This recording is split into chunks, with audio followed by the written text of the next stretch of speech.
I'm not sure I can answer that. It's not a bit personal. It's not really that kind of channel. Right, so I said that I was going to do a Q&A video. I'll probably end up regretting that. Everyone that asked a question will probably end up wishing that they hadn't, but we've all done it, haven't we? So let's just crack on. Just quickly, before I get into this video, my next one after this is going to be called something like How to Get to Single Figures. I'm really excited about it because I think it's going to be a really useful piece of content for anybody who's trying to get to single figures for the first time. So I was stuck on 10 for quite a few years really.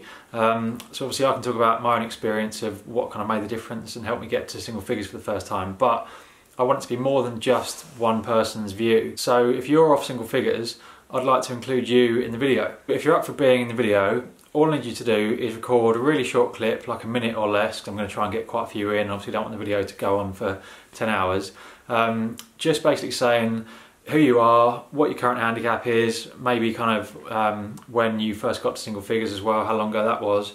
And then the main thing, just the sort of one or two main things that you felt really helped make the difference and helped get you into single figures. So basically if you were going to give someone who's trying to get single figures like one or at the most kind of two pieces of advice, what would they be? Just record them on a video, make sure that it's in landscape, so this way, not portrait, that way, and then just email it to me at yoscratchgolf@gmail.com. I need them all by next Monday, which is the 22nd, because I'm going to be editing the video next Tuesday the 23rd and hopefully get it live that day. So if you're up for it, like I say, all I need is a really short clip, no longer than that ideally, because I'll only have to cut it down anyway to fit it in, but no worries if not, obviously. If you're not off single figures, then hopefully the video that comes out next week will help you out, help you get there. Anyway, the actual Q&A. Thanks for all your questions. There were loads, which is fantastic. I'm going to try and keep the answers pretty short and snappy because with the amount of questions that I'm going to try and get through,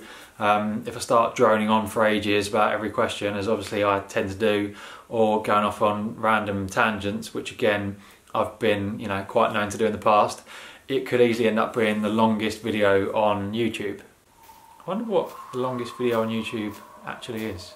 I mean, is there a maximum length of video you can have on YouTube? Could you have like a 24-hour video?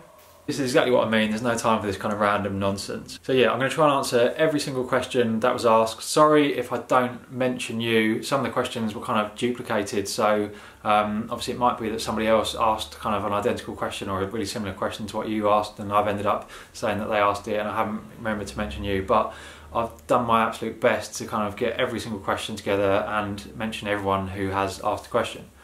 So let's go, got my questions. Question 1, Mike Smith, who is Smithy Golf on Twitter. What made you start filming a new YouTube channel and what advice would you give fellow YouTubers who are just starting out? What made me start? So basically after sort of doing the whole journey to scratch for a while, I kind of realised that a lot of the stuff I was going through could potentially help other people who, want to get better at golf. It seemed like, YouTube was the best place to cover that really. I had a blog for a little while, but it was a lot harder to explain what I was talking about and show sort of drills and bits and pieces and golf swings in a blog than it was on YouTube, so that's why I started. And advice for people just starting out, just do it. In my experience, just kind of put it off, and whenever you start something you want it to be perfect, so the temptation is to worry about what camera you're using and worry about how you're going to edit it and what music you're going to use and all that kind of stuff, and try and make your first video as good as like Rick Shields or Casey Neistat. That's probably not going to happen. They've been doing it for years and years and they've got much better. If you go back and watch Rick Shields or Mark Crossfield's first ever video, it's nowhere near as good as they are now. So just cut yourself a bit of slack really, and accept that your first video probably isn't going to be perfect. I mean, mine were only a year and a half ago and my videos now aren't great, but I look back at some of the old ones and I think, well, that's terrible, like why did I even put that on YouTube? But just go and do it. Even if you've only got a camera phone, just use that, it's absolutely fine, stick it up, and be patient as well. So don't expect to get 1 million subscribers in your first week, that's probably not going to happen. As long as you're enjoying it and you're happy to make the videos for yourself, even if nobody else watches them, then that's going to be enough to make you keep going with them, and eventually you might be lucky and some people will start watching your videos. Hope that answers your question. I'm not going to say that every time. Right, that was only one question, wasn't it? We're going to have to go quite a bit quicker. Right, Steve Thompson, he's asked a few, but I'm just going to pick out one or two. So, favourite course you've never played? You can't pick Augusta. Oh, that's quite a good question actually. Favourite course you've never played? Off the top of my head, I'm going to say Pebble Beach. I'd love to go and play there, and a lot of people who have played it say it's, you know, about as good as anywhere. And most favourite club you've ever owned? Probably my TaylorMade R7 driver. It was one of the first clubs I ever got new. It was a Christmas present years and years ago, and I just remember absolutely bombing it. And he's also asked me, so Greg Norman says he became a scratch golfer in 18 months. What's taken you so long? Good question. And when are you going to get to scratch, he says. So, don't know, as soon as possible. I'm doing my best. Ben Price says, update on the blades. So hopefully you've seen my recent videos where I've been kind of trying out blades and thinking about buying some. So I've borrowed another set of blades with proper grips this time, MP18, Mizuno MP18, so the blades that are the ones that really I like the best. I've got them for 2 weeks, I've taken them out once so far and they went really, really well. So I'm going to try and get a few rounds under my belt with them, and then ultimately I just need to book a custom fitting somewhere and yeah, go from there. Okay, a guy called Ronaldo on Twitter says, will hard work trump talent every time? Well, another good but big question. I don't want to get into like a huge 10,000 hours theory debate on, you know, talent versus deliberate practice and all that kind of stuff. I think, yeah, ultimately everybody's got sort of a certain amount of talent at whatever thing you're talking about, but it is, yeah, hard work and the right kind of hard work that makes the most of that. So there's nobody on tour in golf who hasn't put in some hard work. I guess maybe you've got kind of a limit of your potential, so I'm not saying that everybody could be Tiger Woods if they just worked as hard as he had, and maybe part of the talent that he had was that he was willing to put in that hard work. But yeah, I would say that most people haven't reached anywhere near their potential, and they could get a lot better with some hard work. Obviously a lot of people would have said to me that my potential was a 10 handicap because that seemed to be where I was stuck, and a bit of hard work has got me down to 5, and yeah, it's probably going to take a lot more hard work to get to scratch. Right, Alex Benson, can you update us on your practice routine? Do you still do the one laid out in the college golfer video? Did you find that routine helped you improve, and is it sustainable to practice it every week? At the moment, I don't really do it. Basically I was doing it a lot last year. It's really heavy workload. I did say that in the video, you know, most normal people won't be able to do that every week. It's for college golfers who are pretty much practicing like full-time players. So if you've got a job, any other commitments, you're not going to be able to get through that every single week, but you can obviously break it down and try and do it over the course of a month or whatever. But yeah, I was trying to do it last year. I did it for quite a while, and yeah, it certainly helped me get better. It got me from 9 to 5 in the space of a month, I think it was. So it certainly helped. Is it sustainable? Well, like I said, it's difficult. You've got to kind of be a bit sensible with it. So don't kill yourself trying to cram it all into a week if you've only got a few hours of practice time. The reason that I stopped is because, like I said, I was doing it a lot, almost at the expense of playing as well. So there'd be times when I'd sort of say, oh, I can't play today because I've got to do these drills, and I don't know, maybe that's not the best way to be going about it. Whereas obviously, you know, going and playing golf with my mates might have been more fun, and yeah, therefore putting in all that work on those drills, it started to become, yeah, a bit of a slog. And because, you know, golf isn't my profession, I'm not trying to make it as a sort of aspiring college golfer or a professional whatever, yeah, it became a bit tough. So I would still recommend checking out the video, giving it a go, taking some of the drills and just making it work for you. But I wouldn't say, oh, everyone's got to do this practice schedule week in, week out, because yeah, that's going to be a lot of hard work and probably not as much fun as it should be. Right, how come your missus doesn't get pissed off with you spending so much time on golf? Somebody else says, do you have a wife, girlfriend, other half? If so, how do they usually respond to the hours that you put into golf? Well, Kat is out at the moment, but when she gets home, I'm going to ask her that question. But I would say that this year I haven't spent as much time on golf as I did last year, purely because, like I said, last year I almost was practicing to the point of getting sick of it. So this year I'm still practicing, but only if and when I actually want to and enjoy it. So I'm practicing kind of as much as like a keen amateur. Yeah, I'm not out there 8 hours a day. Okay, so Kat's home. Should we clear the side?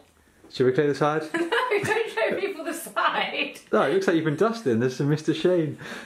Let's not clear the side. A couple of people have asked, well, how come you don't get annoyed when I go to golf all the time? Okay, so I feel honoured to be on Scratch Golf, by the way. Why don't I get annoyed? Well, I think it's really important to have independence in a relationship. So like, I have my yoga, Rob has his golf, and we kind of just honour each other's sort of thing, even though I'd like him to do yoga, and I know he'd like me to do golf, but that doesn't happen. And also, I think as well, like, if you are talking to your partner and you want to play golf more, just like plan it in advance and be like, okay, so I want to play golf at the weekend, there's a competition, what times would work for you to book in? Like, that's kind of what we do, right? Yeah, I would say that is what we do. Like, you would say to me, hey, what do you do? He's already got his part on this video. Like, just so that we can kind of maximise like the time that we get together. Like, if I've got plans, Rob will kind of like fit his like golfing around what I'm doing, so we're both out at the same time and then we can both be in at the same time. I would just kind of like not do the sort of thing where you're like constantly like, oh, see ya, I'm off.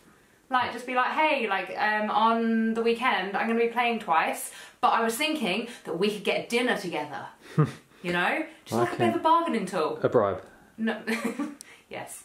Not that I make the dinner, so Rob doesn't actually do that. Anyway, I'm getting a really raw deal here. I think we're running out of memory and battery. Okay, thanks for having me. Cheers, bye. Bye.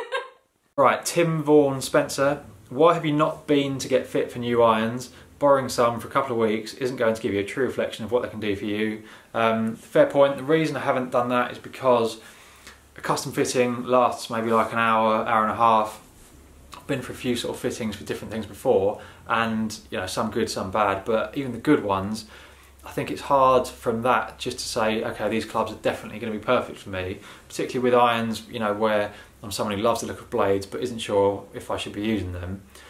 On a fitting, just hitting balls off a mat, you know, on one given day, I might be absolutely flushing them, but I'd still in my mind be thinking, what happens on that day where I'm hitting everything out the toe, which I tend to do sometimes? Is that going to be a problem? You know, what about on a windy day, hitting out the rough? So I get totally what you're saying, but I just wanted to use blades on the course for a few weeks really to just decide if I should use them, if I could use them, and then from there go and get fitted with that sort of bit more knowledge and confidence. How long are we on? Oh god, this is going to be long. Right, Golf Geek, what's your next move in getting towards scratch?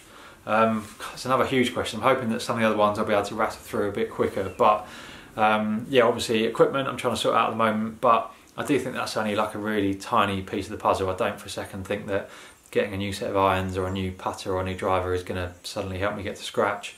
Obviously I'm thinking a lot about what I'm going to do over winter in terms of practice, so I'm sort of thinking that I'm going to spend more time on the course, not just like playing for a laugh, but some of that, but also, you know, playing sort of 2 or 3 balls, kind of experimenting, learning the skills to actually get my ball round in level par or better, rather than standing on the driving range thinking about my swing plane. So that's part of what I'm thinking about, and then the other part is coaching. So obviously at the moment, like I said in my last video, I haven't got a coach at the minute. The last lesson I had was with Danny Burstein, the sort of no-look swing, natural golf swing kind of thing. You know, that was a really good lesson. I haven't quite worked out yet whether that system can get me to scratch, but yeah, I might go back and see Danny because, you know, that lesson helped me out a huge amount. The reason I haven't been back is because, you know, I felt like he'd almost kind of showed me everything, and then it was just down to me to like get comfortable with it and get used to it. But even just from the amount I enjoyed it, you know, it's not going to hurt me to go back and see him again. And there might be more that I can get from it. I came out of that golf lesson just feeling so much more relaxed and sort of clear-headed, and yeah, played some really good golf pretty much straight after. SV5, maybe a stupid question, but do you do anything different when using an iron off the tee, say a mid to short par 3? I seem to struggle with this, even though my iron play is okay on the fairway. No, I mean, the way I look at a tee for a par 3 is basically it's just a way to give yourself a perfect lie. I see some amateurs, kind of generally higher handicappers, who are teeing it up really high. Obviously I guess kind of thinking that that's going to help them get it in the air. I don't tend to do that. I'll tee it really low so it's sort of only just off the ground. I mean, ultimately if you're actually worse off a tee than you're off the deck, there's nothing to stop you just putting it on the grass. You know, find yourself a nice bit and hit it from there. I always think, you know, if you can have a little bit of advantage and just give yourself a perfect lie for T-peg, why wouldn't you? I think it was Jack Nicklaus, but it might have been somebody else who said, you know, you only get 18 perfect lies in a round, i.e. 18 tee shots, so it's crazy not to use them. But yeah, you know, I've seen loads of really good players who just chuck a ball down on the deck on a par 3 and hit it from there. So if a T-peg is causing you that many problems, just stop using them. Just realised that guy is not called SV5, his name is SV, and his comment was 5 days ago. Next one, Richard Richards. Do you use a smash bag to train? TGN, that's Tour Golf Network, so Liam Robinson's Facebook group that obviously I've spoken about recently. And how have you found it? No, I've never used a smash bag to train. I'm hoping to hook up soon with Liam. He's in Australia at the moment, but we were meant to be getting together just before he went, but we didn't manage it. So hopefully when he gets back, we're going to get together and he's going to give me, not like a classic golf lesson, but a few things to work on over winter, which should just, yeah, basically make my practice a bit more useful. And he does a lot of smash bag stuff for himself and with people that he coaches, so I wouldn't be surprised if part of it is smash bag related. So watch this space on that one. Right. Zoust Izine, I'm really sorry if I've got your name wrong. Everyone asks, should you pay £300, dollars or more on a putter like a Scotty Cameron? But what's going on with the prices of these drivers and irons? If a driver can cost $500, then the cost of a Scotty seems pretty reasonable. Yeah, fair point. I guess there's been a couple of other questions actually like this. So somebody else said, is golf equipment turnover and pricing becoming detrimental to the game? Ultimately, if you can't afford new golf clubs or you just don't want to spend the money on them, don't get them. Like, you don't need to buy new golf clubs to play good golf. Obviously, if your clubs are in completely the wrong spec for you, like if they're left-handed clubs and you're right-handed, then maybe you should get some equipment. But there's loads of places where you can get really good quality second-hand equipment. You don't need to go and spend $2 kitting out your golf bag with all new custom fitted gear. You know, I do believe in custom fitting. I think it can help you, but it's not going to transform you as a golfer, in my opinion. And then, yeah, the original question about the kind of prices of Scotties and stuff, I agree with that, because ultimately I think the reason I found it so hard to pick a putter this year is because in my mind, you know, if you get the right putter, you can keep it for life. Whereas with a driver, you're probably going to change it in, well, 5 or 10 years, if not more often than that. So yeah, I don't think that putters are necessarily sort of overpriced compared to anything else. I guess they're just marketed differently. So the way drivers are marketed as like, oh, it's this new revolution in distance, you know, you're going to hit it this much further than the last one, which obviously is a load of nonsense. But whereas with putters, they don't tend to sort of claim, you know, you're going to hold this one 50% more than the last one.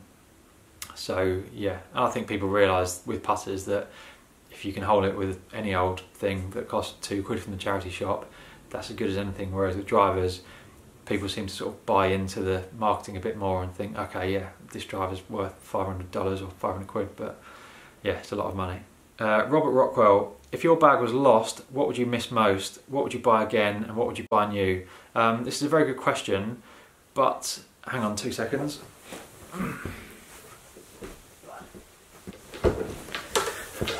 Right, here is my golf bag. Yeah, what would I miss most? What would I buy again? The only thing I would massively miss is this guy, Tyrone, who I've had pretty much since I started playing golf. He sits on my 3-wood. Everything else is just golf clubs, and obviously I could replace it. There's nothing that I'm like super attached to in my golf bag. My 2-iron's probably the club that's kind of got its place most cemented in my bag, because it's, well, I was fitted for it and it's the most recent one that I got, so I don't think there's any need to, I don't feel like there's any need to change that. Whereas obviously irons I'm thinking about changing, a putter I'm still using a borrowed one, wedges are fine, but yeah, they were never quite perfect in terms of like I wanted black finish and blah blah blah. And yeah, driver, I'm using one that I wasn't custom fitted for, that someone else has put a sky mark on. So yeah, there's not a lot really that I would be crushed if it was lost, as long as I was able to replace it. Just got to move the golf bag so that Simba can leave if he wants. He's sitting there out of his own free choice this time listening, so he can't be that bored.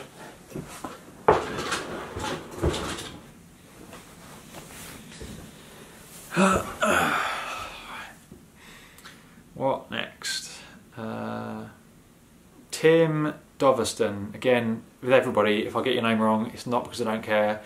People pronounce my surname wrong all the time, so I know it's annoying, but obviously there's not a lot I can do. He says, "Hi Rob, as it is nearly the end of competition season, could you update us on how things went this year and what are your goals going forward?" So my last video was basically exactly that, so I'm not going to sort of go through it all again here. Goals going forward. Obviously my main goal is to get to scratch. In the short term, I just want to feel like I'm making progress towards that. Right, next one, Bertie Flea. Do you shape your shots? I play off 9 and I think I do not shape enough.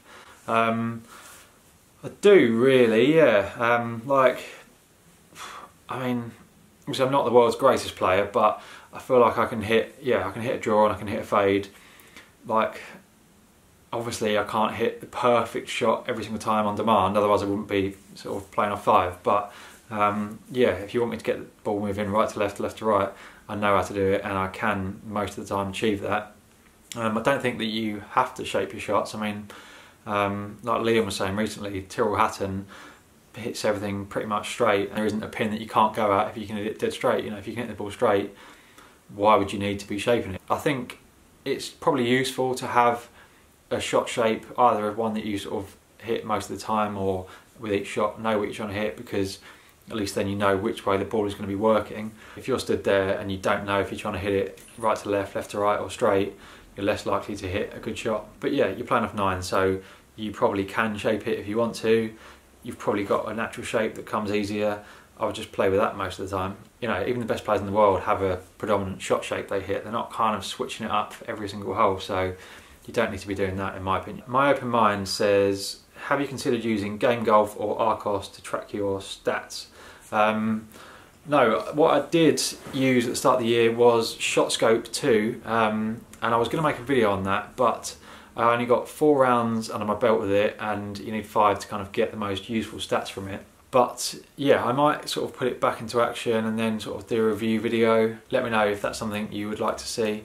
I do think it probably would be useful to track stats a bit more. Yeah, I've got quite slack really with tracking my stats. He also says, when did you last change your wedges? So that was at the start of last season. I went to Cleveland for a fitting, which if you've watched the video, wasn't great, but in the end I got the wedges, which are absolutely fine.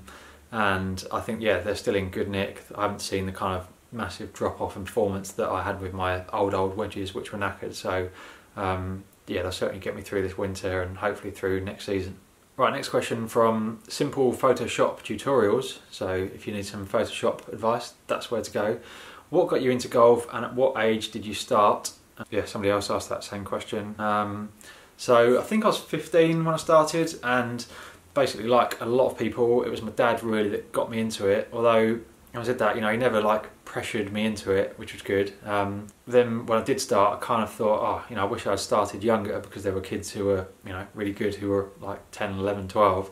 So I was thinking, I wish my dad had kind of got me into it. But yeah, he never wanted to like pressure me into golf and then put me off it. So I don't know what really suddenly made me think, can I go? But yeah, I sort of went along, and my dad booked me a lesson with the head pro at his club at the time, a guy called David Brooks at the Warren Golf Club in Essex, because my dad had played for years and years, like decades, without ever having any lessons, and in his mind he'd sort of picked up loads of bad habits that were then really hard to change. So his sort of notion was, have a lesson or two when you very first start to get the basics, and then you can kind of go from there. And that's what I did. I enjoyed the lesson. It wasn't like, you know, a grind, it wasn't boring, and I was very quickly out on the course playing with my dad.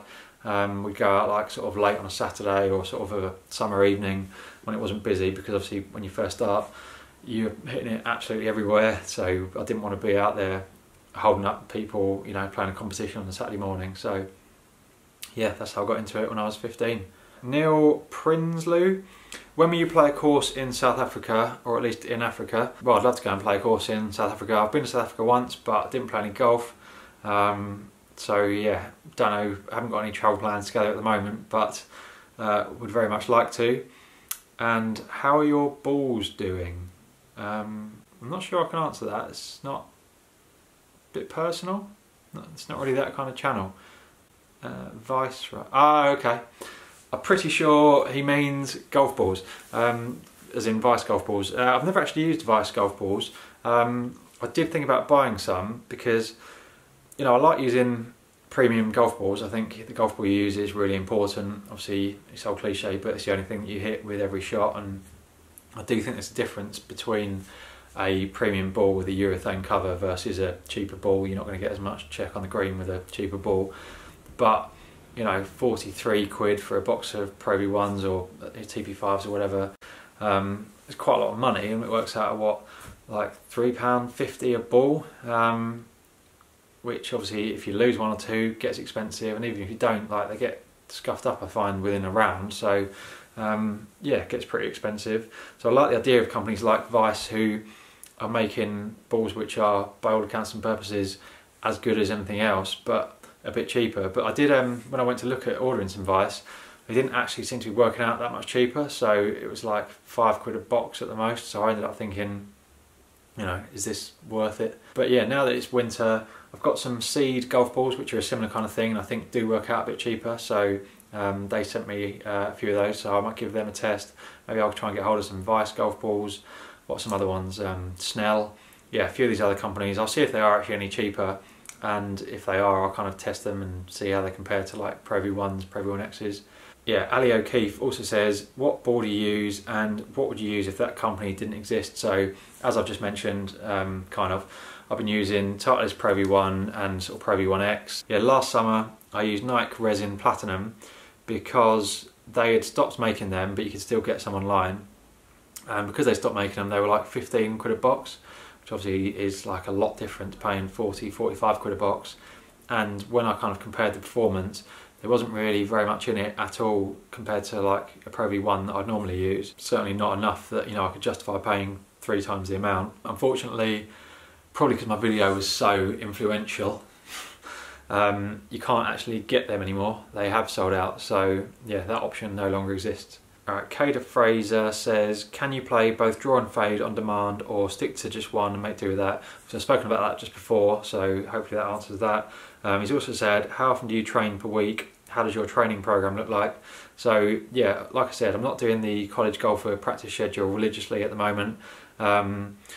It varies at the moment from week to week based on what I've got on, how much I want to sort of practice, how much I'm playing. But at the minute, I would probably say I'll kind of play maybe 2.5 rounds a week and then go to the range or sort of, you know, do some short game a couple of times a week. Right, Kenneth Miller says, have you developed any part of the no-look shot routine into your game? I had a lesson with Danny and found it a real eye-opener for the better. So loads of people have commented on YouTube and Twitter and even sent me emails to say how much that sort of video has helped them, and some people have been to see Danny and that's helped them an absolute ton. So yeah, if you haven't watched it, go and watch it. I keep saying this, but if you anywhere near sort of Nottingham, go and see Danny for a lesson. I can't recommend it enough. Have I developed it into my game? So I'm not on the course, sort of not looking at the ball, but I'll do it on the range, particularly if I find that I'm hitting it poorly. I'll hit a few of those, not looking at the ball. 9 times out of 10, I'll flush them, and then that kind of gets me back into hitting it well again when I'm looking at the ball.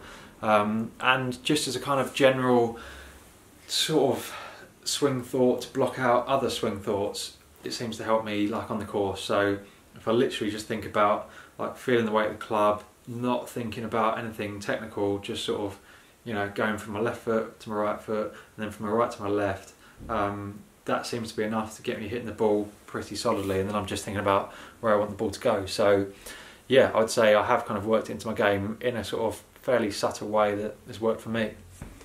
Quick bit of water. Oh no. I don't know when that came out. That looks so naff when your collar's out like that. Mathieu Pouchel. I mean, I found out in France that my French accent is not very good. I mean, I don't even know if you're French, but your name certainly sounds French. So again, I've probably absolutely butchered it, but I'm sorry about that. Your question is, how do you focus on your game only during a competition? I find it really hard to mark somebody, follow his shots, ensure he's complying to the rules, and at the same time take enough time to do your routine and focus on every single shot. It happens for me, especially when I just missed a shot in the green vicinity and the playing rhythm is accelerating. I don't know, I don't ever find that particularly hard. Like, I think the only time that ever gets tricky is if someone you're playing with and you're marking their card is having such a nightmare on the hole that they're racking up like 400 shots, and then, you know, there's a chance that they're going to sort of forget one or like miscount or get to the green and say, oh, I'm not sure how many, and obviously then it's helpful if you can say, well, it's this many. But unless that's happening, generally I just don't find it that hard to sort of have a pretty good idea of, you know, what's going on with them and how many shots they've had.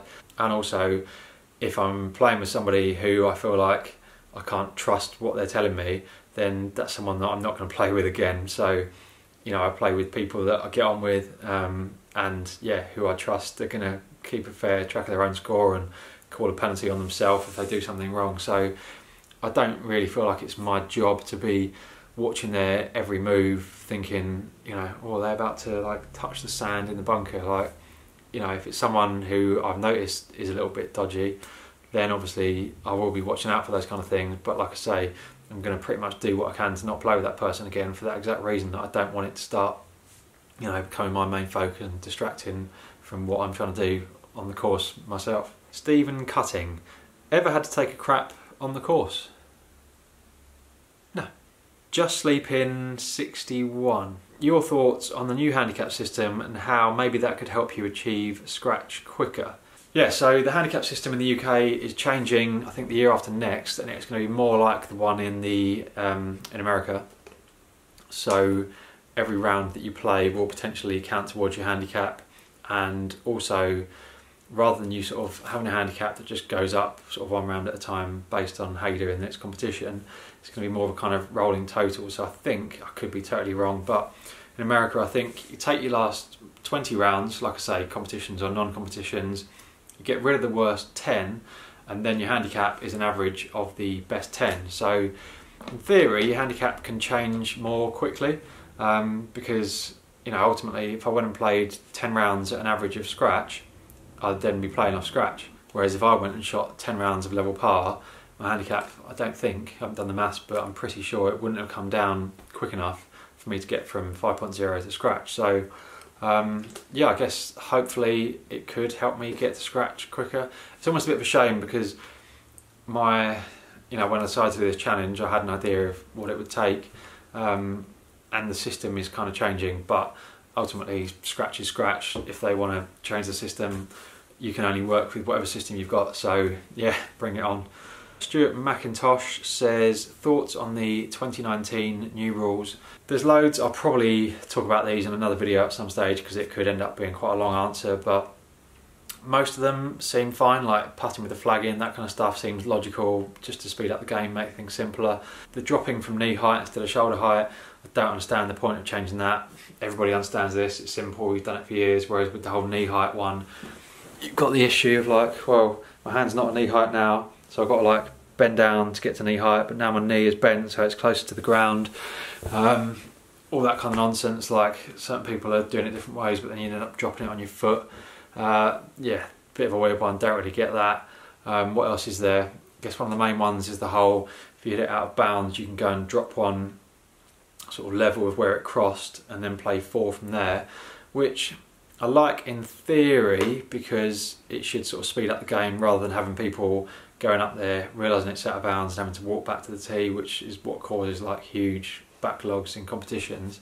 But I can see there being a few incidents where, because it's kind of, you know, if your ball's lost, you can also do it if your ball's lost. I can see there being a few incidents where like the person who's hit it is sort of saying, well, I think I should be dropping it like way up here, and then other people are saying, well, actually, like it went out of bounds, or I think, you know, you probably lost it back here, because particularly if it's your normal course, you're going to be thinking like, well, I normally hit my driver like to this point, so I should be dropping it around there. But obviously, if it's a shot that you've like lost or has gone out of bounds, it's probably not gone quite as far as that because it's gone off sideways. So really, it should be further back. So yeah, I don't know how well that one's going to work out, but I can see what they're trying to do with it. Jamie Breslin, what keeps you motivated? Well, just like the enjoyment of golf now, really. Like I said, last year I was just really pushing myself, like, got to get to scratch, and it stopped being fun, and I ended up quitting golf, and you know, I didn't come back for like 4 months. So I've learned from that. Now, yeah, my desire to like improve, and I guess sort of show to myself that I can set a goal and yeah, just stick to it, go through the ups and downs and get there. That's the main motivation. Yeah, it's all just my own like desire really. There's no pot of gold at the end of the rainbow when I get to scratch. Like, it's not going to change anything for anybody else. Gary Coughlin, what did you score on the 3 courses in Northern Ireland? Yeah, so week before last I went to Northern Ireland and played Castle Rock, Portstewart and Portrush, which was an absolutely amazing trip. Didn't play that great at Castle Rock, and then at Portstewart and Portrush I played pretty well. Portrush in particular,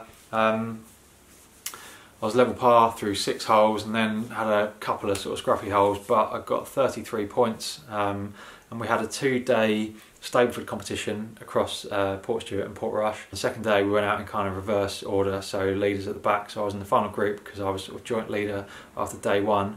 And then when we got onto the 18th tee at Portrush, so the very last hole of the competition, me and another guy that I was playing with were level on points, both had 30 points, so we kind of thought, well, unless anybody else has had a really good day, because we were in a 4-ball and the other 2 guys hadn't done quite as well, unless anybody else had a really good day, it's probably us now just going like head to head for it.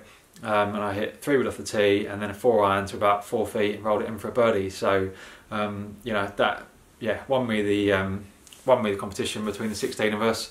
It was a very nice way to finish. But yeah, played really well and loved it.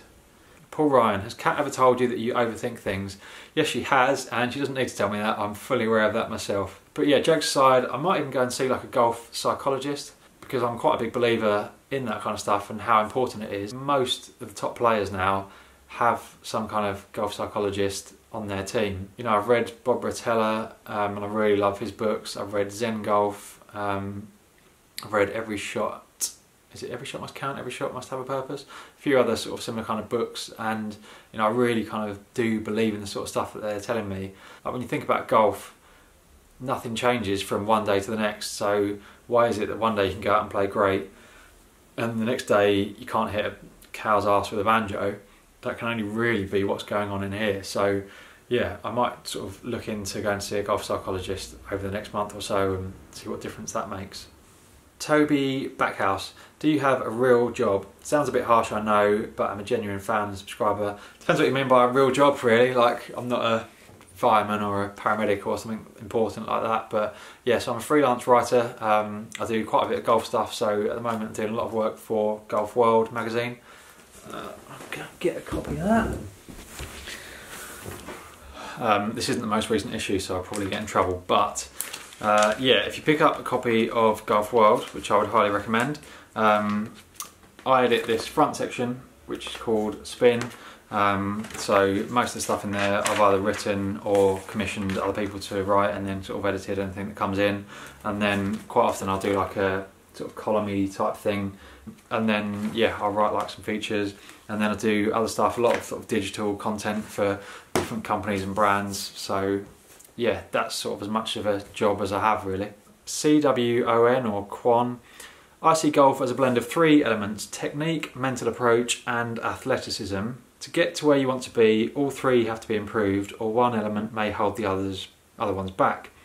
Do you do any gym work? Because that could make a significant improvement.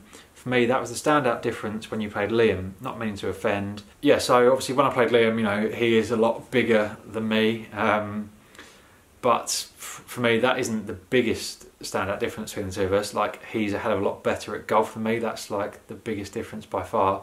At the moment I do a little bit of gym work, but way less than I ever have before. Like, I used to be quite into the gym, not just like golf stuff, you know. Before I used to just sort of be doing like normal resistance training. The reason that I'm doing less now is, like, I've never really seen a direct benefit for me in terms of my golf. Like, I'm a bit reluctant to say that because I do think there is a place for it, and if somebody said, you know, I'm going to start doing some fitness training for golf, I would say that is a very good idea, and I sort of feel like, yeah, I should be doing it. But ultimately I know that I could get to scratch without setting foot inside a gym again, and so to me it kind of comes down to like a choice between spending an hour in the gym 3 times a week or spending those 3 hours practicing. And yeah, I feel like getting better at golf at the moment is more important than going in the gym. Having said that, like during the winter when obviously the weather's grim, hopefully I will find time to do a bit more strength and conditioning. I had planned to do like a little series of videos with a guy called Nick Buchan, who's like a really good golf fitness specialist. The reason I haven't is because I haven't been doing stuff myself. I felt like it would have been a bit disingenuous to kind of make these videos and say like, oh, here's what everyone should be doing. But obviously, yeah, if I do find the time to kind of get back into it, I'll go and make those videos with Nick because he knows a lot more about golf specific training than I do. And then yeah, hopefully they'll help me and help you. I can't remember what the question was now, something about golf fitness. Oh dear. But yeah, so I know obviously I'm pretty tall, skinny, lanky, so compared to someone like Liam who's like stocky and, you know, more muscular, it looks like that's a big difference, but that's definitely not the biggest difference in terms of why he's a Challenge Tour player and I'm a 5 handicapper. And you've only got to look on tour, like, yeah, I know there's loads and loads of athletic players now, but there are some players who are, you know, in the top 100 in the world who don't really go to the gym, who aren't particularly muscular, who are probably, you know, probably less athletic than me, who are a million times better golfers. Dennis White, what do you think has contributed most to going from a 10 to a 5 handicap this year? So 10 to a 5, I'm going to cover that probably a lot more in my how to get to single figures video, so I'm not going to go into great detail on that here. What do you think will be most important moving from a 5 to a 0? That's an excellent question. I sort of wish I knew. I think just a lot more hard work really. You know, it'd be nice to sit here and say like, oh, the only reason I'm not there is because like my bunker play isn't quite good enough and I could just hammer bunker play and be off scratch. But you know, I guess every little part of my game needs to get a bit better, and that's why golf's hard, you know, for everybody. You can't just say, right, all I need to do is get better at driving, because then you can sort of ignore other things and they get worse. Or you know, most people need to kind of get a little bit better at all the different elements, and that's what makes you a better golfer. So yeah, I need to be a bit more consistent off the tee. Probably need to, you know, hit slightly better irons to hit a few more greens. Short game probably needs to be a little bit better. I mean, that's probably, I don't know. Most important is probably going to be making sure my head's in the right place so that I am, yeah, constantly moving in the right direction, dealing with the highs and the lows, not quitting golf. That's the only thing that could possibly stop me getting to scratch, is if I pack up golf. So as long as I don't do that, we'll get there eventually. Ian Wiper, what do you think are the strongest and weakest parts of your game, and is this reflected in your stats if you keep any? I would say the strongest part of my game is difficult, because with golf, you know, one day it's such and such, another day that's a nightmare and something else is good. But in general, I'd say that my short game is pretty good. I would argue that my short game most of the time is good enough to sort of be a scratch player. On a good day, like my driving can be a real strength, like I hit it as far, if not further, than like most normal people. Weakest parts, you know, if my driver's not going well, then I'll be hitting like big blocks and sort of cause myself problems in that respect. Putting, like a bit hot and cold.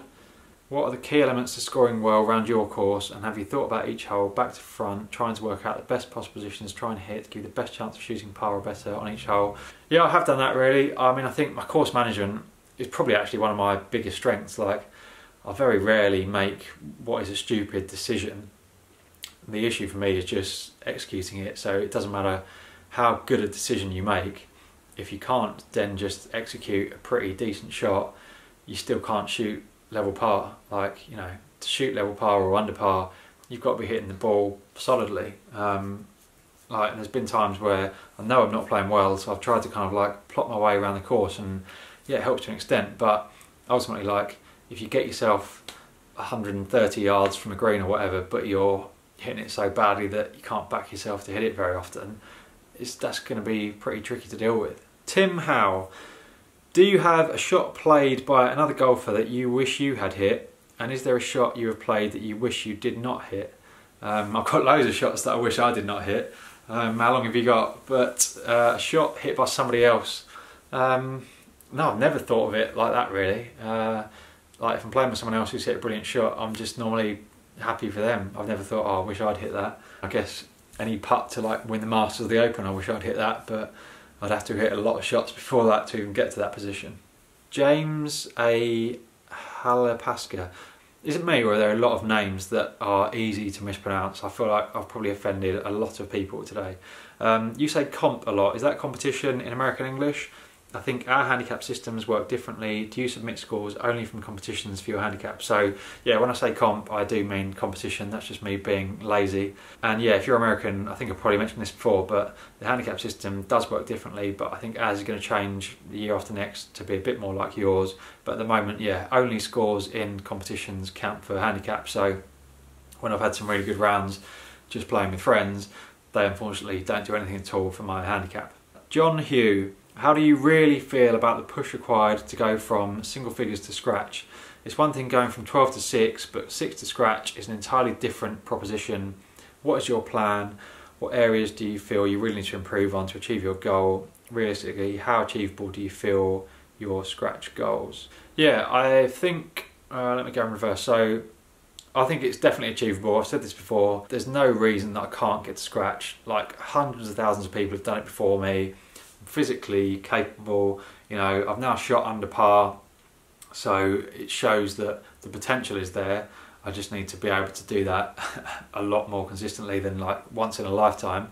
I've mentioned about the kind of areas of weakness, but yeah, I totally get what you're saying. Like 12 to 6 is one thing, 6 to scratch is another thing, another different proposition. And yeah, I thought I realised that, but I now really am starting to realise it, and I don't think sort of a lot of people realise how hard it is to get from 5 to scratch.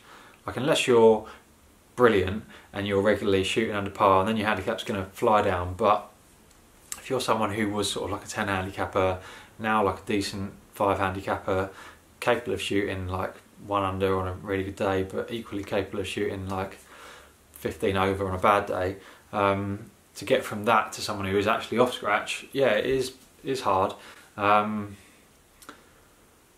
Yeah, oh god. And yeah, what is your plan? Good question. I probably do need more of a plan. This ties back into like what I'm going to do with coaching. But at the same time, I don't want to get to a stage where I've got this plan that I don't want to go and implement each day and end up hating golf and packing up golf. So more thought required. What do you think? Graham Dick, one of your early vids had a drill for chipping with an alignment rod. Other than that and the no look, do you have one tip or drill that you thought gave a significant improvement? Don't say just practice everything more. Just practice everything more?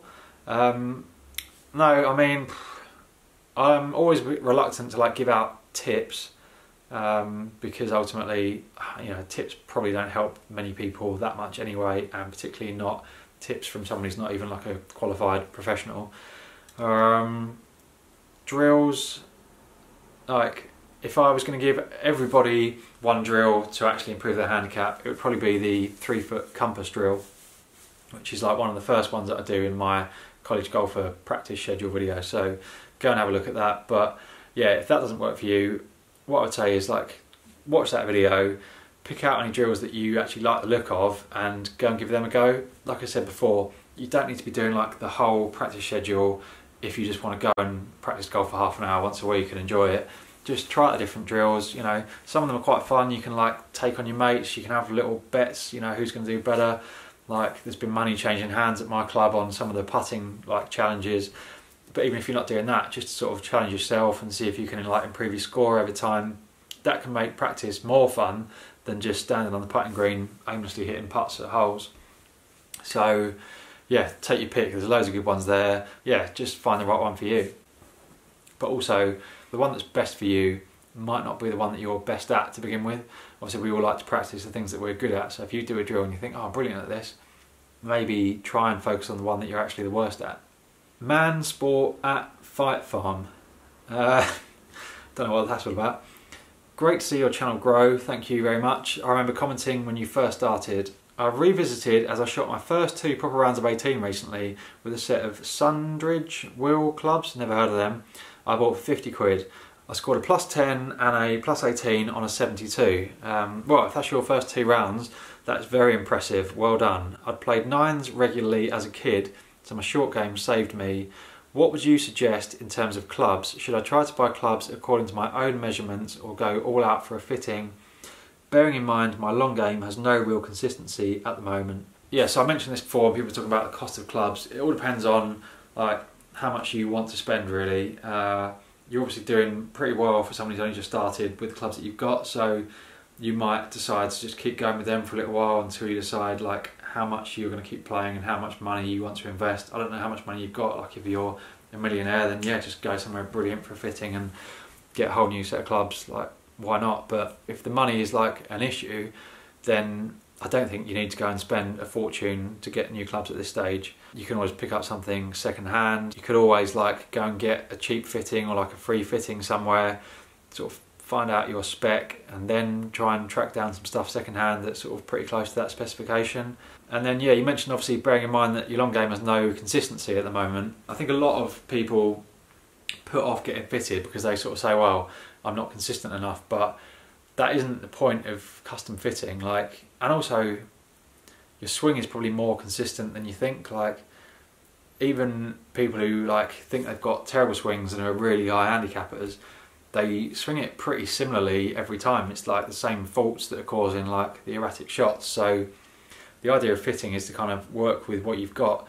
Now obviously if you are literally just starting out and if you're say going to get some coaching and like change your swing a lot, then maybe hold off and then have a chat to the pro who's coaching you about when the best time to be custom fitted would be. But yeah, if you're a golfer who's like, you know, fairly well established, you've probably got a swing that's a lot more consistent than you think. So if you want to go and get custom fitted, don't think, oh, you're not good enough to get custom fitted or you're not consistent enough, because in my opinion that is not how it works. Nathan Mills, how old were you when you started to play golf? What was your first official handicap? So I mentioned about when I first started to play and I was 15. My first handicap was 24. I remember it took me a while to get that because like I started playing on the course pretty much straight away, but it took me a good couple of months to break 100. And so yeah, it took me a while basically to get 3 cards that I thought were like remotely acceptable to put in. I didn't want to go and put in like 120 with 5 holes that I hadn't finished. But yeah, first handicap was 24. Jacques Laubscher, how do you mark your golf balls and why do you mark it in that specific way? I'll show you how I mark my golf balls. I've got my golf bag right here still. Okay, so to mark my ball I use this, bit of focus? No, can't get it to focus. Groovefix.com, LineFix360. This is not an advertisement. Liam gave me this. I think he's got like a deal, you know, if you join Tour Golf Network you get one of these. Yeah, it just basically helps you draw a line around the ball, and it doesn't have to be as thick as the ones that you draw with the plastic things. So all I do is draw a line the whole way around, well, almost the whole way around.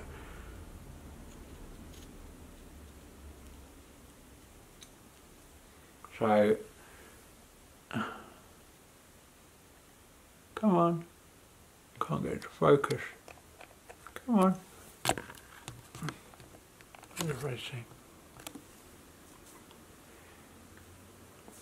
I can't quite get it to focus on that, but see where it says like Pro V1, just draw a line around the outside from that, and then I use that as a sort of rough guide when I'm putting. So my putter's got like an alignment aid on the middle, so I sort of line it up with the line and it's roughly on the sort of start line that I want to hit it on. And I also pop it down that way on the tee, like I'm not stood on the tee really sort of specifically lining it up, but just as a general idea of like that's where I want to be sort of swinging through, and that's all I do really. If I'm playing with someone else who does the same thing, I'll put like a little dot next to the number just so that we can tell them apart, but for the most part I don't play with anybody else who does that, so it's fine. Right, Chris Hawkinson, what makes golf fun?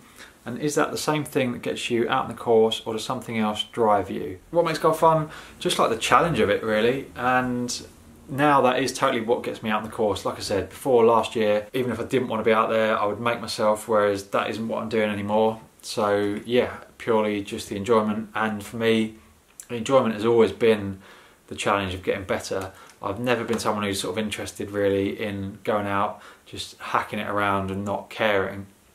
Well, don't get me wrong, you know, I'm happy to have like fun, relaxed rounds and just sort of, you know, take on mates. And I'm not sort of, it's not like every round is the final round of the Open for me. But yeah, I get enjoyment from trying to get better. So if I felt like, you know, I was just getting worse, yeah, I wouldn't probably enjoy golf as much and I wouldn't want to be out there as much. X Daniel SWFC X. Do you ever find some holes really difficult because they don't suit your eye? How do you get over it? On the flip side, some holes you just feel so comfortable. Yeah, I mean, you definitely get some holes where it just suits you and other ones you can't really picture the shot. How do you get over it? Just pick a shot that you're comfortable with and commit to it. And if it's a hole on your course, like I've had this a few times myself, where out of nowhere a particular hole will suddenly start causing me problems, and like I had a patch where I was like double bogey in the first hole in every comp for like 2 months, which obviously is not ideal no matter what hole it is. But in that scenario, my one piece of advice would be just like try something different. So if you normally always hit driver, why not just hit a 3-wood, or you know, even like a 4-iron, just to sort of remind yourself that actually you can play the hole differently. Got a pen on my fingers now from the last question. And obviously, yeah, if it's a hole that suits your eye, then just step up and absolutely rip it. Nick Oborn. Have you found anything that helps with implementing swing changes? I struggle so much when it feels like I'm taking a step backwards to maybe take 2 steps forward in the future. I feel like I keep a lot of bad habits in my game because I don't want to use something new. Maybe I am just stubborn. Yeah, I mean, I know exactly where you're coming from. I think changing your golf swing is really, really hard, and most people don't realise how hard it is. Like, people who think it's easy, most of the time I would say aren't actually changing their golf swing. You've only got to look at, I always talk about the best players in the world, but you know, why not? Like, I think they're a good example to sort of learn from. Like, some of the best players in the world have tried to change their golf swing and it's taken them like 2 years, bearing in mind that they're already really bloody good at golf. They've got like the best coaches in the world, the best facilities in the world, and they're doing it day in, day out because it's their living. It's taken them 2 years, and a lot of them still haven't succeeded with it. Like Martin Keimer got to world #1, tried to change his swing so that he could hit a draw instead of a fade, and you know, ended up getting way worse. Who else? Like Luke Donald, again, got to world #1, tried to change so that he could hit it further because he thought he didn't hit it as far as like most people, and pretty much fell off the face of the earth. He's only just coming back now. Like, I know he's had injury problems, but a lot of it was sort of started to go wrong when he was trying to change his swing. So yeah, it's really hard. I could give you loads of like advice that I think probably helps, but ultimately, like, I haven't really succeeded in changing my own swing, so I don't feel like I'm in that much of a position to be giving you advice on how to change yours. Yeah, I would say, like, when you're trying to change your swing, judge your success based on the change rather than like stand on the range trying to bomb your 7-iron as far as you possibly can. Like, do stuff in the net maybe. I found quite useful, like if I'm recording my swing and I want to just focus on the movements, I find that doing it in the net is useful because then you're less worried about where the ball goes. Whereas even if you're on the driving range and you say to yourself like, it doesn't matter where this goes, there's a part of you that just sort of can't help but try and hit like a good shot.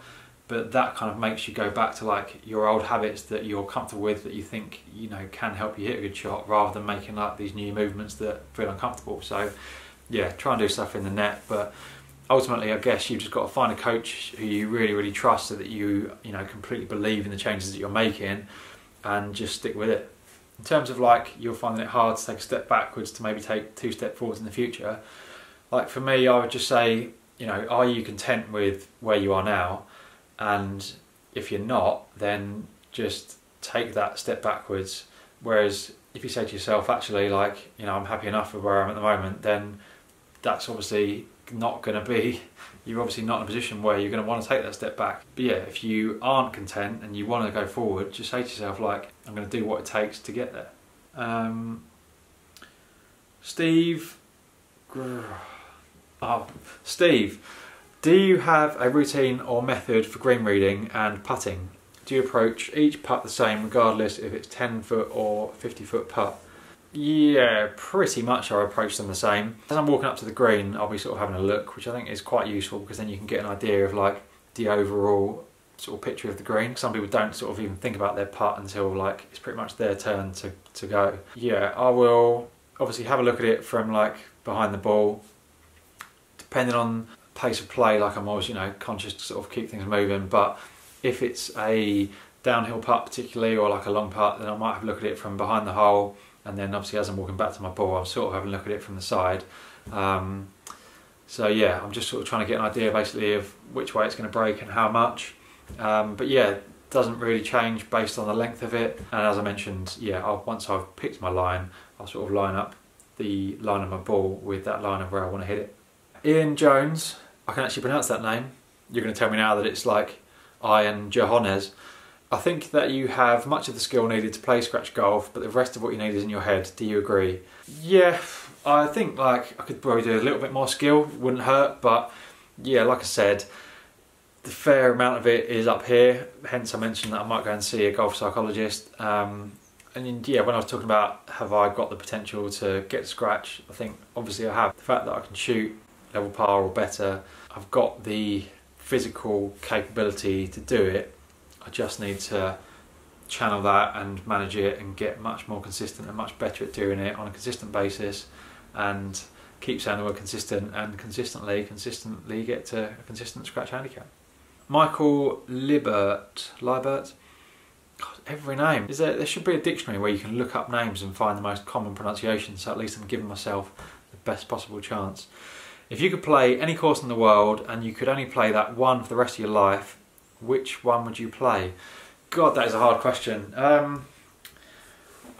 Hard, like, because it's probably a course that I haven't played yet. People always think, because I've like been doing work for sort of golf magazines and websites for like four and a half years, that I've played like every top course in the world, but I haven't actually played that many top courses. So yeah, I have no doubt that the course that I'd want to spend the rest of my life on will be one that I haven't played yet. That's a bit of a cop-out answer, I'm sorry, but if it was one that I have played, well, I want it to be somewhere warm because, you know, 6-7 months of horrible winter golf in England wouldn't be that appealing. Where's the best place up? Played a place called the Dunes Club in Myrtle Beach in South or North Carolina somewhere, which was really nice. Like I don't know, that's probably not even like the most amazing club in the world. Someone would have played that and be like, "Oh, that's crap." Like, what about such and such? But like I say, I haven't played a million top golf courses, and yeah, off the top of my head, I can't think of a load of brilliant ones. But yeah. If you want to take me to an amazing golf course and it'd be the one that I would want to spend the rest of my life on, then just let me know. That'd be lovely. Simon George, what's the plan for future lessons and courses? Have you got some vlogs from Ireland? Love the channel. I haven't really got vlogs from Ireland because I was there on a press trip with Golf World, so I've recorded like a few little clips, but I wasn't able to do like proper vlogs. Plans for future lessons, like I said, I'm sort of thinking about what I'm going to do. Do I need a coach, or should I sort of like work on it on my own? I might go back and see Danny Burstein for another sort of natural golf swing kind of session, maybe go on the course with him. Yeah, it's been a bit tricky like with Danny because he's been brilliant. Like all he said to me is like, thanks so much for making the video, and like, you know, how are you getting on? And I've sort of given him updates and stuff, and like I said, loads of people said that the video helped them. People have gone to see him and said that the lessons were great. He said to me like, I've had so many people come over off the back of the video that we did, so that's all been great. But if you saw the whole like YouTube drama that I had, I'm obviously then a bit reluctant, not through no fault of Danny's, to like do more videos with him, which is a shame. But yeah, I don't know, I'll probably leave this stuff out. But if you don't know what I'm talking about, you probably think I've lost it. But yeah, basically I went to do a video with Danny after another YouTuber had, and I'd watched the YouTuber's video like totally unintentionally, and I probably didn't explain this well enough in the video that I made sort of to explain what happened, but having watched his video, some of the stuff that I said was pretty similar to what he had said. I wasn't reading like from a script, and obviously the video he'd done had like summed it up well. I didn't realise that what I was saying was similar, and in some cases like the same as what he'd said. It was just like in the back of my mind, and I was just sat in the car when I had 10 minutes before the lesson, quickly going through like my frustrations and the reason for booking in that sort of lesson. Anyway, so it started this whole drama where this guy said that I'd like stolen his content. So anyway, my whole point is that because of that, I've been just a little bit sort of wary of like going to see Danny again and like getting involved in more sort of like nonsense drama and like being called a thief and saying that I'm copying this other guy's content. So there you go. Go Bale. Ever hit a hole in one? No, I haven't. My dad, who plays off like, I don't know, 15 now, has had 2. So that is quite frustrating. I'd very much like to get a hole in one very soon. Hopefully the next time I go out and play golf. A couple of people said like, can we arrange to go for a round together? Do you fancy a round sort of this place or that place? Like, yeah, is that something that people would like if I like play rounds with you? I always feel because I'm, I'm not like a famous YouTuber, celebrity or whatever, why would anybody want to play around with me? But yeah, if people want to do that, then yeah, obviously I'm happy to do it. Like, I'm always a bit nervous in those scenarios because like I'm just a normal boring bloke. I'm a 5 handicapper, but I could easily come to your course and shoot 20 over. So I don't want people to feel like, oh god, I played with that scratch golf knob and it was like crap. Like when I went to Liam's golf day, I felt really nervous because there were people who were like, oh, I'm looking forward to seeing you on that day. And I was like, oh, what if they think actually this guy's a bellend? But yeah, I would happily come and play with some people, so let me know. And yeah, if you want to do like a vlog or something while we're there, maybe we can work that out. So yeah, I guess like let me know in the comments, anybody who wants to play, like where you play, obviously if you want to have a game, and then maybe over winter or sort of at the start of next season I'll try and like start like maybe once a month or whatever, going and playing with somebody. JW11000, guessing how bored Simba is. I'm thinking he's about 6 years old. So obviously Simba was in my last video and he was sat on the sofa asleep, looking pretty bored. I'll show you him right now.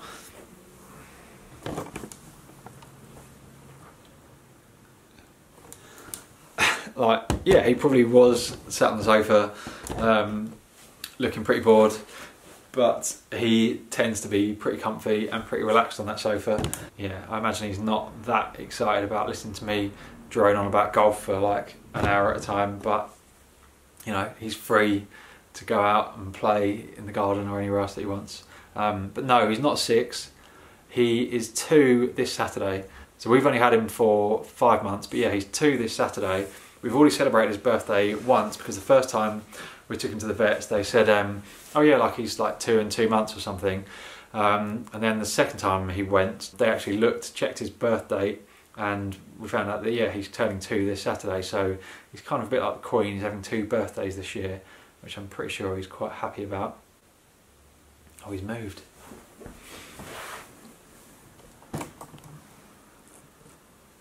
Where are you? Where are you, silly? He's so cute. Right, Alan Waterworth. Here's a couple of questions. What club are you a member at? So at the moment I'm at a place called Burley Park Golf Club. Which course is your favourite that you've played in the UK or elsewhere? So obviously I've spoken about kind of best club. The best I've played in the UK is probably either Woodall Spa or Silloth on Solway, which is up like just past the Lake District. Yeah, if you haven't played that or haven't heard of it, it's kind of like a bit of a hidden gem. Like, it's ranked really highly in England, but because of where it is, it's not as well known as some other places. It's quite reasonable. Like, we went on the sort of first day where it went from summer to autumn prices.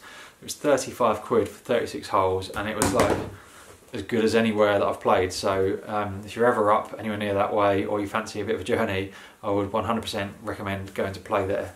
What do you do for a living, and does it give you enough free time? So I've spoken about that. Does it give me enough free time? Like, everybody would like more free time, I'm sure, but yeah, my work schedule is generally fairly flexible, which is how I'm able to kind of work in some golf during the week.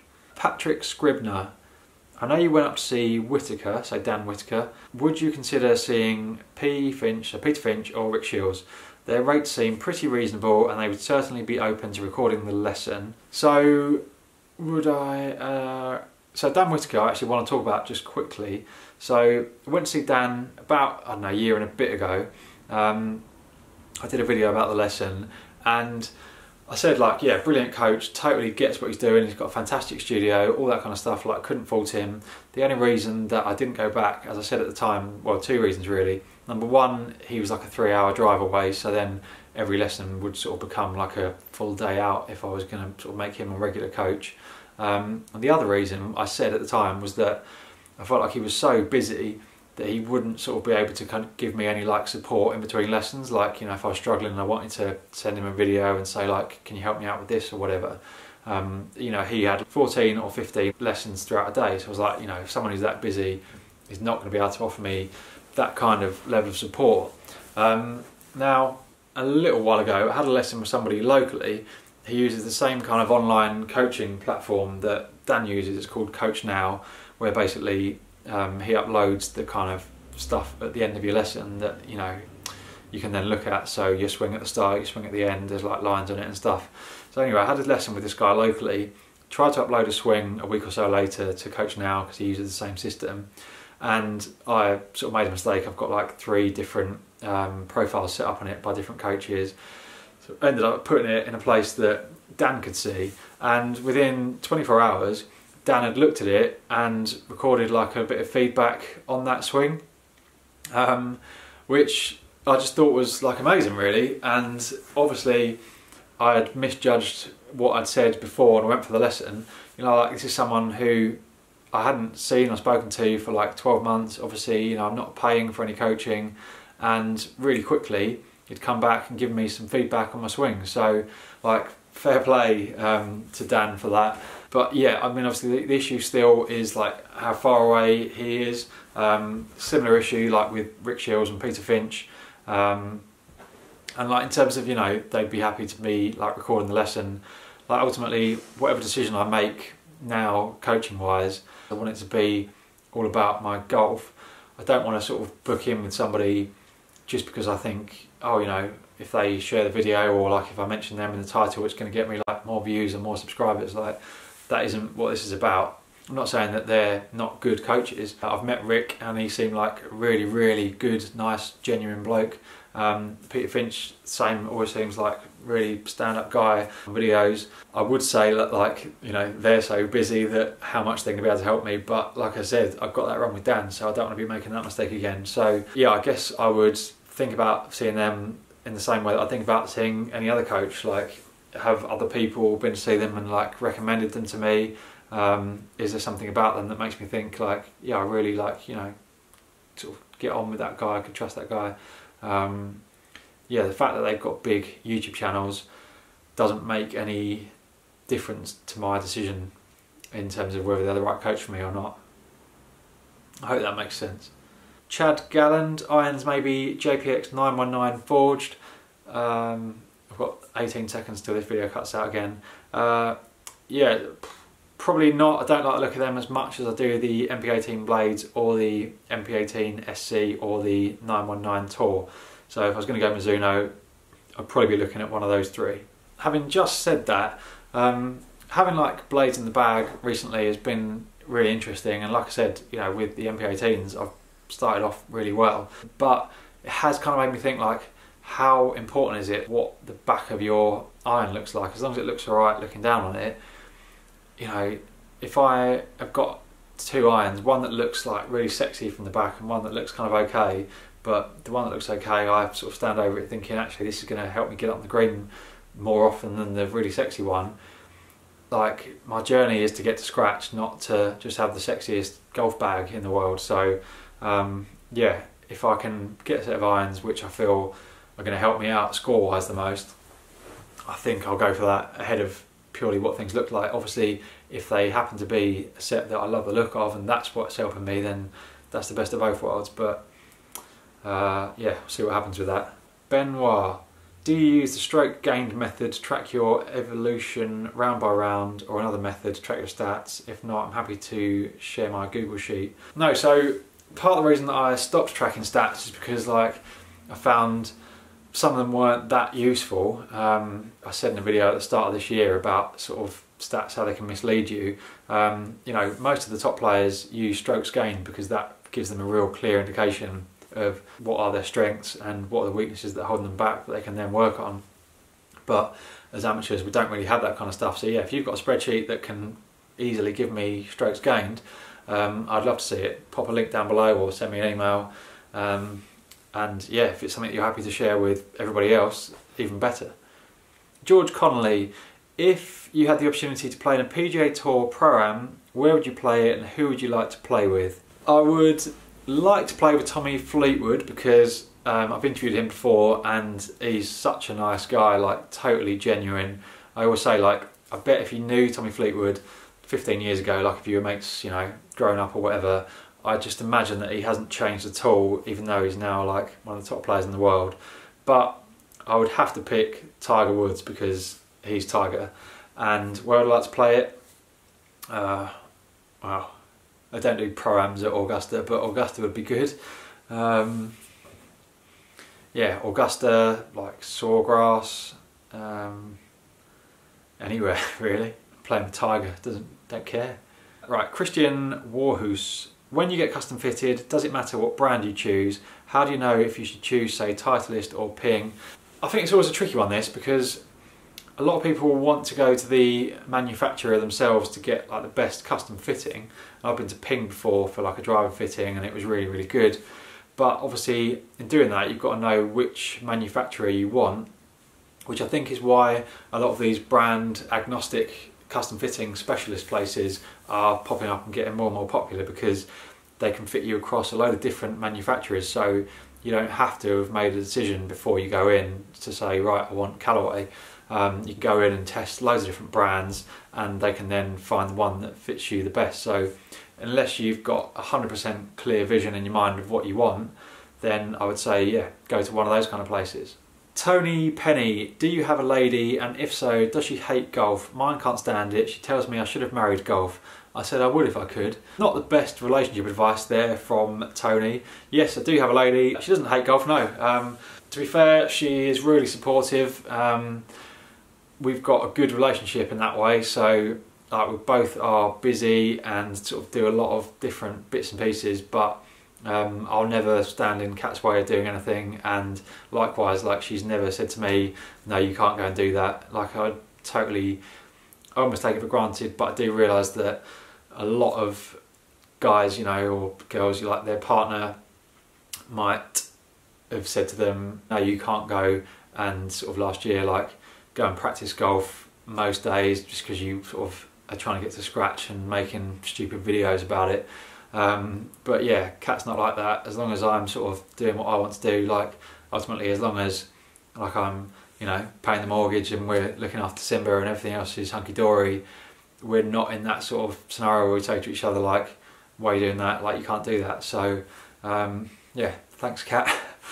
I hope I haven't given her ideas now and she's gonna be like, oh, actually, yeah, what are you doing? You can't go and do that. Douglas Wigren, has that D-bag that was given crap before backed off, or is he still at it? So yeah, I touched on this quickly before when I was talking about going back to see Danny, with the guy who made a video sort of having a pop at me.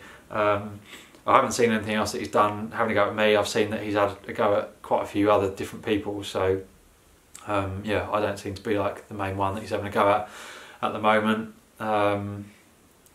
But yeah, the fact he's doing it to other people kind of almost makes me like feel better. You know, obviously it wasn't just like a personal thing. That seems to be the way he wants to go about kind of growing his channel, which, yeah, like, good luck to him. Like I said in my video before, it's, yeah, as far as I'm concerned, that whole, like, YouTube beef is done and dusted. I'm not going to start making diss tracks or doing like boxing matches. Michael Jordan, are you going to have a course vlog with Danny at Nottingham? Yeah, so exactly the same thing. I've been a bit reluctant about doing that kind of stuff because I don't want to be seen to be like copying somebody, but yeah, I will reply to Danny's email and yeah, maybe just book in for another session. Like maybe I won't film it, I don't know, maybe I will, don't know, I'll need to work all this stuff out, but ultimately, like, if I want to make a certain video, I'm not going to let the threat of somebody else having a go at me stop me. Like, I've never made a video deliberately copying somebody else. Like I said earlier, it was never my intention to say similar things to the other guy, like, why would I do that? I'd have nothing to gain, but like potentially things to lose. So from the way I see it, that was just like a pure unfortunate accident. No intention on my part to copy anybody. So like, yeah, if I decide to make another video with Danny, that'll just be because I decide that that's what I want to do and it's charting my journey to try and get to scratch. I'm not going to be doing it to try and copy somebody else. Doug Davis, how do you feel about hybrid clubs? Not very good. Well, I say that. I totally get the idea of hybrids and, you know, I understand why people use them. They're probably easier to hit than long irons for a lot of people. They're quite versatile. I've just never had one that I've got on with. I tended to just find that like I could hit a big sort of right to left like hook with it, or I could hit a block, same as I can with most clubs really.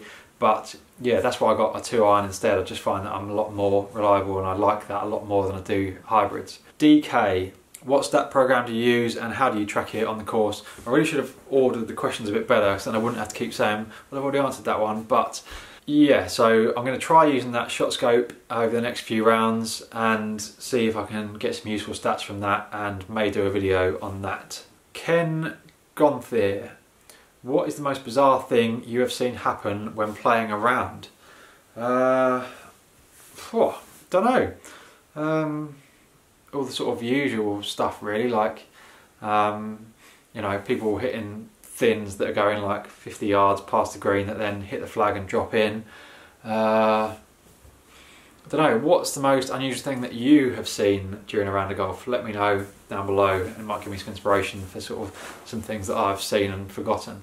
Mr. Watsy 84, have you thought about contacting Mark Crossfield or Coach Lockie for their #journey coaching? Haven't, similar to what I was saying before about Peter Finch and Rick Shields, like they're a long way away from me, so it would become like a full day out just for a short golf lesson. Also the journey I'm pretty sure was like £2 grand, which I can't really afford. Birdies and Bogies with Bazza, so if you haven't checked out Barry's channel, I would recommend it. He's a lovely bloke, like I've never heard him say a bad word about anybody, and he's got a YouTube channel which is like, yeah, just him, similar to me really, just waffling on about golf, so go and check him out. But he says, what style of course suits your play the best? I would say like a sort of soft parkland, almost like a kind of American PGA Tour course, because I hit the ball like a reasonable distance and I hit it pretty high, so that kind of like soft green, like target golf would sort of suit me. But having said that, most of my best rounds have tended to be on sort of quite like difficult links courses. I seem to have a thing where if I go and play somewhere difficult, I tend to play better. I think it sort of focuses me and I sort of raise my game a bit more, whereas if I'm on like a bit of a sort of nothingy like parkland course where you can hit it anywhere, I will tend to hit it anywhere. So yeah, I've had some really good rounds on links courses, so yeah, I'm just really versatile. I can play equally crap on any sort of golf course. Alan Wilson, how do you come up with the funny video clips you use? I basically just find them on the internet to try and break up the monotony of me rambling on monotone about golf.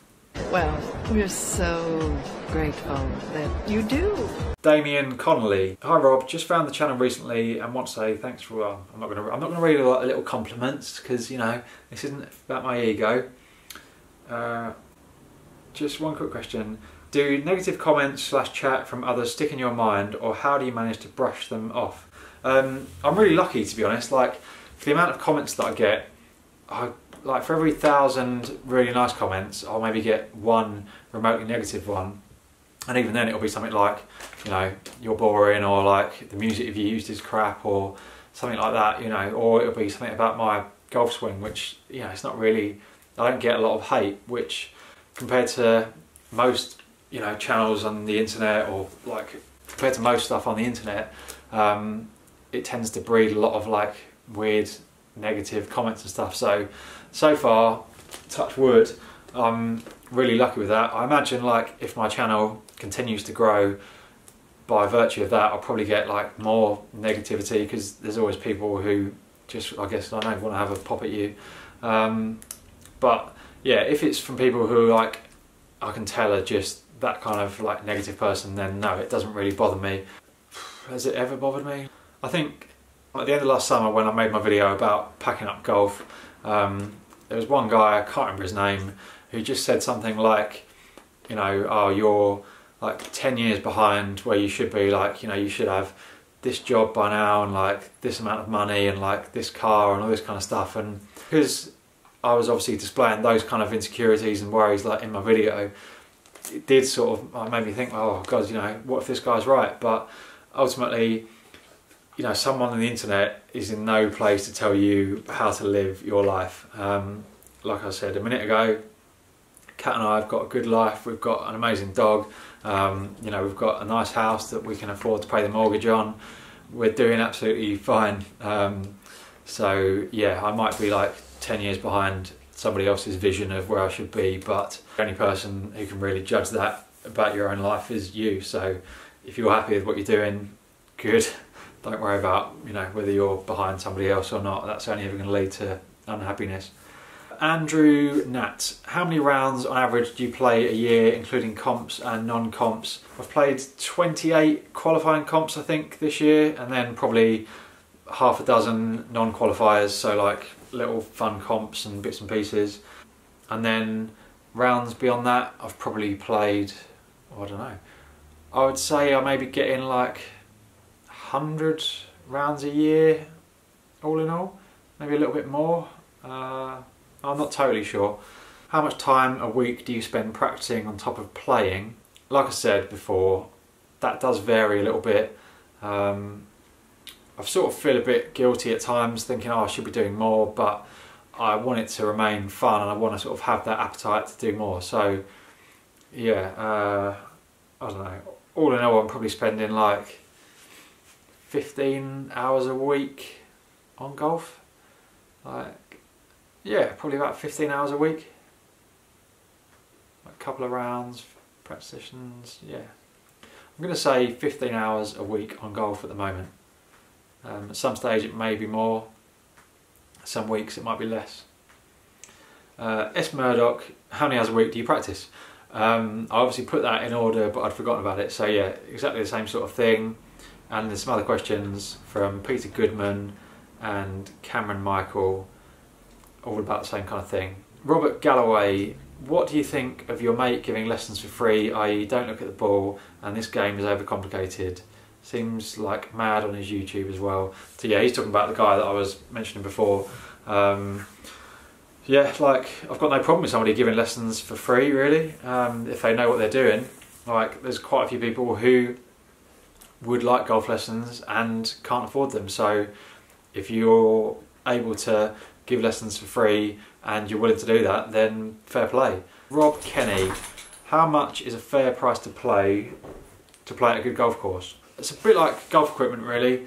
I don't think there is a fair price. I mean, yeah, it's a shame really that like a lot of the top courses in the world are beyond the sort of budget of a lot of normal golfers who would really appreciate playing them. Like, you know, I've never paid 300 quid to go and play somewhere, because to me that is a lot of money. But, you know, the reason they set the price there is because they've obviously worked out that that's what people are willing to pay.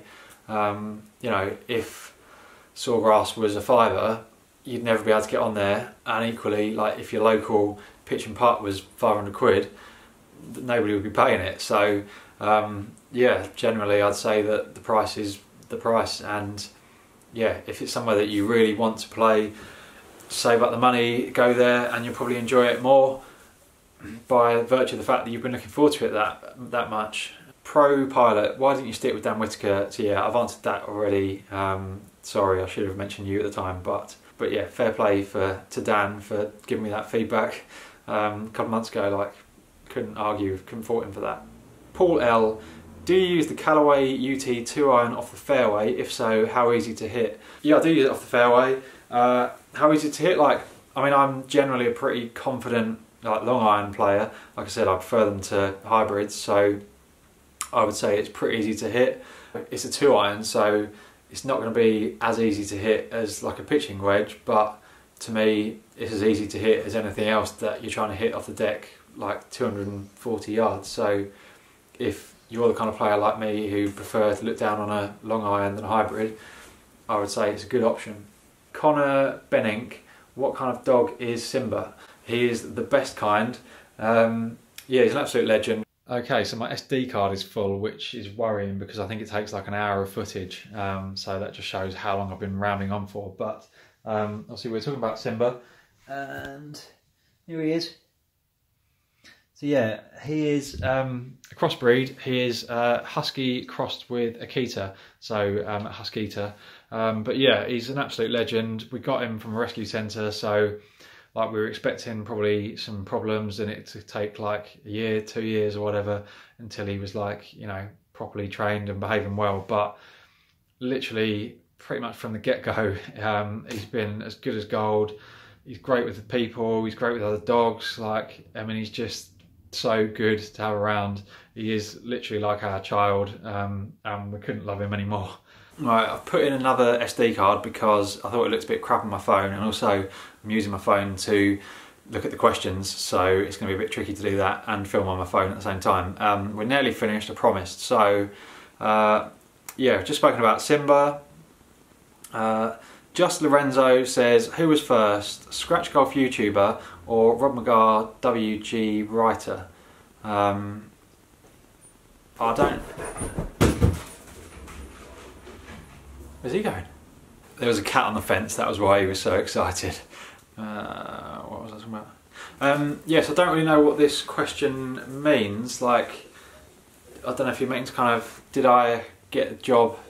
I don't know if WG is meant to be like Golf World, or I don't know. Let me know if that's your question. Let me know what you meant. But yeah, I was like a writer long before I was a YouTuber. I still don't really class myself as a YouTuber. But yeah, so writer first and then YouTuber definitely second. Omar Khan, what helped you the most? So I'm going to talk about that in my next video about how to get to single figures, so keep an eye out for that. Jonesy 8682, Lord Artem has sent me to ask 1 in the bush or 2 in the hand. Well, I'm a big animal lover, so I think birds should be in bushes, not in hands. Adam Ryan, did you have a naturally decent swing when you started, as in were you better than your mates? I felt like I had a pretty decent swing, but I had like such an overswing that it made John Daly's swing look like a sort of half swing, and as a result of that, like when I hit it well, you know, like I could bomb it 300 plus, like pretty much, not immediately when I started, but quite quickly after I started. So in that respect, yeah, I was sort of better than my mates, but at the same time I could hit it like 100 yards left and right off the planet. So yeah, I had like some natural sort of decent elements to my swing, but also had some issues. Sob 444, what's the hardest thing about trying to get to scratch? If you're a fancy round at York, I remember at Sandburn Hall. Yeah, like I said before, you know, I might try and start playing with some people if people actually do want to play with me. Play with me? That sounds a little bit wrong, especially after that guy was asking about how my balls are. What's the hardest thing about trying to get to scratch? Like for me, it's just this. One of the hard things as well about it is this channel. So it's brilliant because like people are so supportive, and obviously it gives me like even more encouragement to keep doing it. But like when things are going badly, it's hard because say like, yeah, I get down to 4, and then if I feel like I'm nearly back up to 6, I'm going to be sort of putting that on YouTube, and people can be like, oh, this guy's an absolute joker.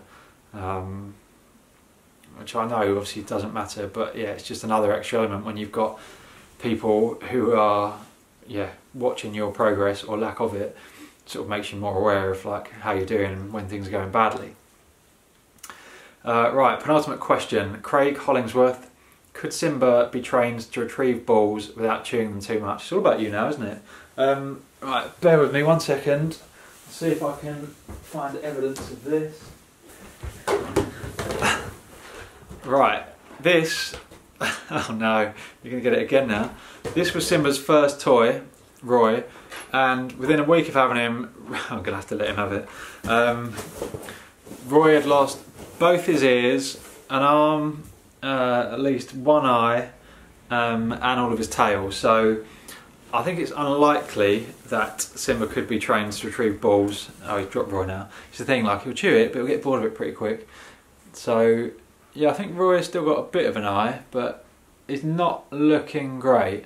And yeah, one of Simba's favourite pastimes is like chewing up basketballs and rugby balls and those kind of things in the garden. So I think it's unlikely he's going to be retrieving balls. And also, that wouldn't be very helpful for me, because if I took him out on the course, I hit a really good shot, he'd go and retrieve it and bring it back to me, wouldn't he?